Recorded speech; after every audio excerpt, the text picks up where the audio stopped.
Page 1. You're not God, mob boy. So, you want this to be a Christian nationalist country, a Christian theocracy. Got it.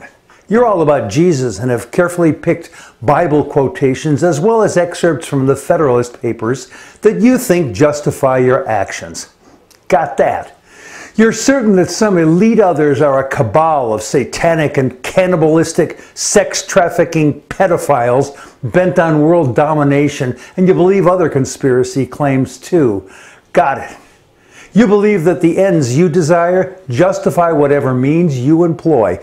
Got that too. But consider just a couple of things. Like that your opinion doesn't eclipse mine. That your fantasies about truth and reality don't replace actual truth and reality. That your accusations in the absence of any evidence aren't the same as conviction. There's still that prove it thing, you know? The unavoidable result of your certainties is you threatening violence and murder and brutalizing others. That is prima facie evidence that you believe that you have the right to end human lives if, gosh, someone doesn't toe your line. But that right isn't yours anywhere or under any circumstances. That belongs to a higher power, and I'm absolutely certain that you are not God. Honestly, and you can take this as gospel, your claims of being a Christian were demolished the moment you picked up your phone to threaten an election worker, or brought your AR-15 to the Michigan Capitol building to intimidate government workers, or as you chanted, "Hang Mike Pence," or when you climbed the Capitol steps and vandalized the building, or when you shouted hatred at school board meetings, or when you showed up for Trump rallies and cheered the abuse of protesters, or when you drove your pickup truck with its oversized hatred flags and tried to run President Biden's campaign bus off the highway, and every time you repeated Trump's lies. Really now, would Jesus do any of that? You have no right to threaten or harm anyone, no matter how pissy you become when you don't get your way, or how puffed up you feel when you fondle your assault rifle or inflict your cruelty on others. One honest look in the mirror will tell you that this isn't 1776. You're no Minuteman, and vengeance isn't yours. You're not God, mob boy. You're just a guy who put his integrity into long-term storage.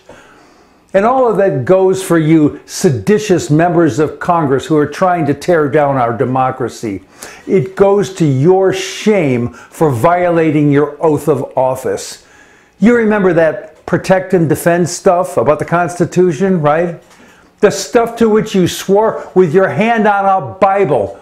You remember integrity, don't you? Yeah, perhaps not. Like the mob boys, you can take one look in the mirror and you'll know instantly that you're no nation's founder. You're no originalist. You're just a thug in a suit, and you've abandoned your integrity. Page 2. The important part is, Elise Stefanik, the number 3 Republican in the House, is all about getting Republican women elected to Congress. She's raised over $4 million for her Elevate PAC to grease those wheels. In a most interesting piece in the New York Times, she bragged, this is a quote now, here's what she said, "My own experience going through impeachment number 1, where I played an outsized role on the House Intelligence Committee, we built up a national donor list," Stefanik said Wednesday at a briefing at the Republican National Committee about the midterm elections. Quote, "We've been able to have that donor list support other women candidates across the country." Close quote. Let's see. There is an impeachment of the President of the United States going on, and in her outsized role on the House Intelligence Committee, Stefanik's key accomplishment was building a donor list. Not dealing with the president's extortion of the president of Ukraine, not ensuring integrity in the highest office, not solidifying our democracy, creating a donor list. And this is the woman who replaced Liz Cheney as the number 3 Republican in the House. So, one more time, Elise, and this is about your integrity. The most important part of what you do is what? Page 3, the economy. In an effort to combat inflation, the Fed has raised the interest rate by 3/4 of a point in each of the past 3 months, which has caused interest rates on the street to more than double, and investors to get a serious case of the heebie-jeebies. They're fearing a recession, a nearly inevitable outcome when business investment drops off, which it does when money becomes too expensive to borrow. The interest rate is the only tool in the Fed's inflation-fighting toolbox, but it is a bludgeon of a tool and is excruciatingly slow to combat inflation.